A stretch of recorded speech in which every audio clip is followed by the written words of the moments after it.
Hey everyone, here is GigantoGaming and finally, welcome back to a brand new video. It makes weeks and weeks since I wanted to make a video. Waiting for this moment was like climbing a huge tower of pizza for 5 hours. To resume, I am in an internship which heavily restricts my time to make videos. Fortunately, I have for now some time to make a video, so here's it.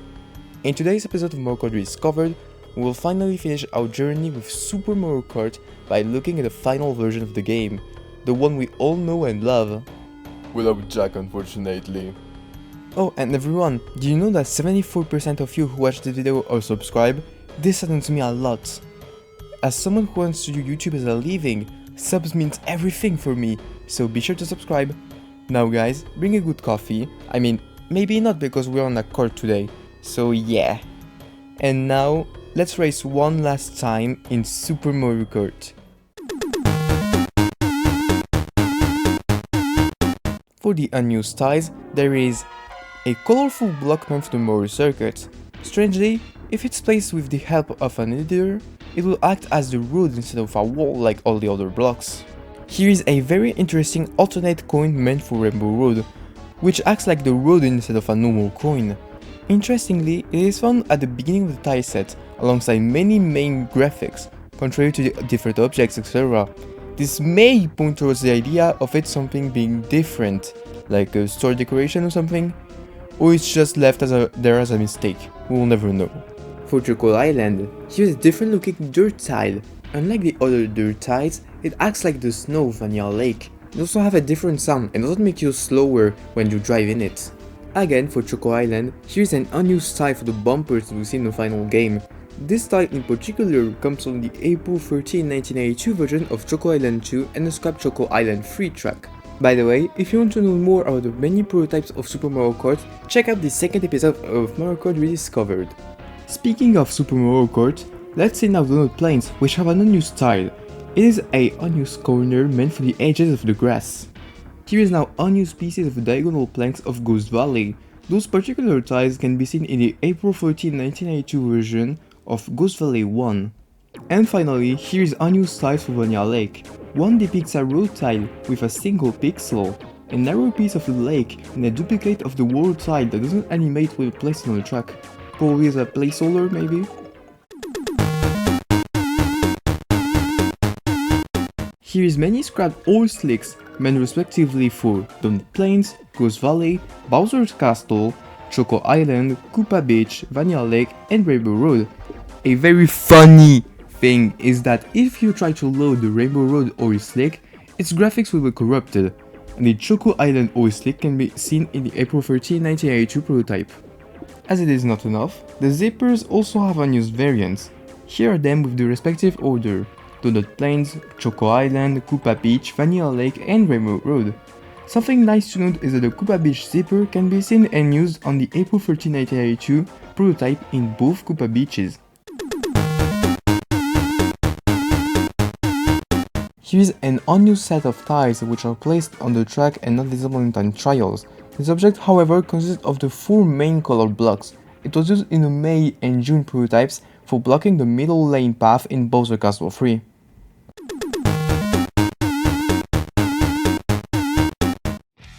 Here is a more detailed version of the exclamation mark. It is strangely used only in the Japanese version of the game in the match race and battle mode results screen. In the international release, it's strangely unused.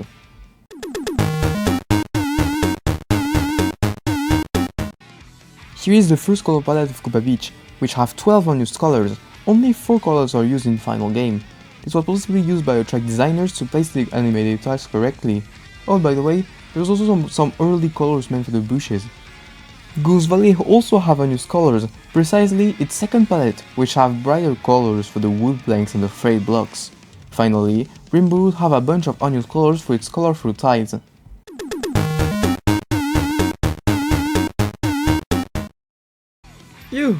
We raced for a long time, and we still have a long way to go. So we did the unused tiles, tile features, unused object, graphics, and track colors. There's still one last thing to check, but I won't spoil anything. By the way, since we're on a checkpoint, I would like to ask you to subscribe to my channel. After all, it's free. Now, without further ado, let's see the unused background palette. Ghost Valley has some very interesting scrap blue and orange blues, possibly used for the scrap Hitodama background, because yes, originally, Ghost Valley was supposed to have Hitodamas before being changed to blues. Bowser Castle possesses 3 scrap palettes, the 4th one will appear to be red, maybe for a scrap lava animation? Choco Island have one of the most interesting ones. Here is 3 scrap palettes for the chocolate mountain of Choco Island, with a caramel, dark chocolate and white chocolate motifs. Hey, wait a minute. Choco Mountains? And finally for Vanilla Lake, there is 2 scrap palettes for the mountains, which gives the mountains more contrast. The 3rd and 4th palette uses the same colors as an early Mario Circuit palette, most likely some leftovers.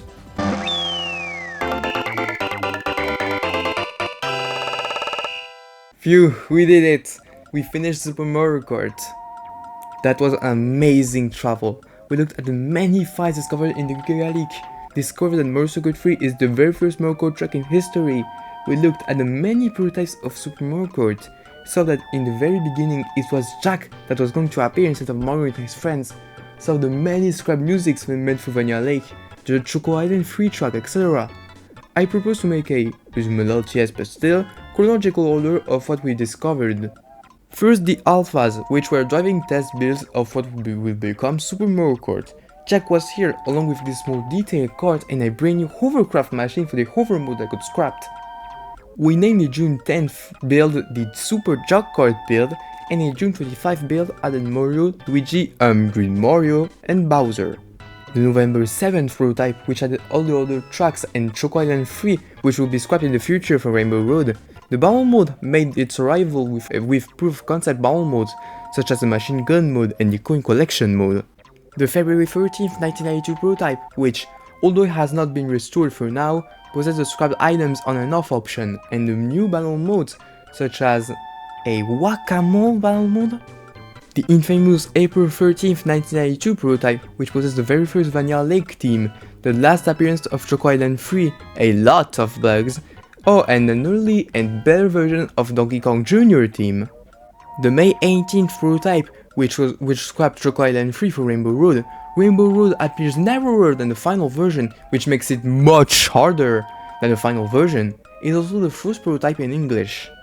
The last prototype of Super Mario Kart, which includes the infamous second early Vanilla Lake theme. The May 18th, 1982 prototype looks very similar to this one, so this build should have a date from May or June 1992 or something. The June prototype appears to be the final line of the development phase, with many things finalized, although it still lacks the Nintendo polish. And finally, the July 10th to August 6th, 1992 prototype, which are almost the same version as the final game. This game, although it's not the best in the series, possesses so much history, it's incredible. It gives me now a complete different view of it since I started Mario Kart Rediscovered. Just imagine 2 seconds, if Mario never appeared in the game, when the game was still Super Jug Kart. Imagine if instead we had Super Jug Kart. Will the game be as popular as we know today? That gives reflections. And now, since we finished Super Mario Kart, in the next episode, we'll finally focus on Mario Kart 64, which possesses a lot of history. Right, Super Mario Kart Tour?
Hey, do not forget to tell people to subscribe.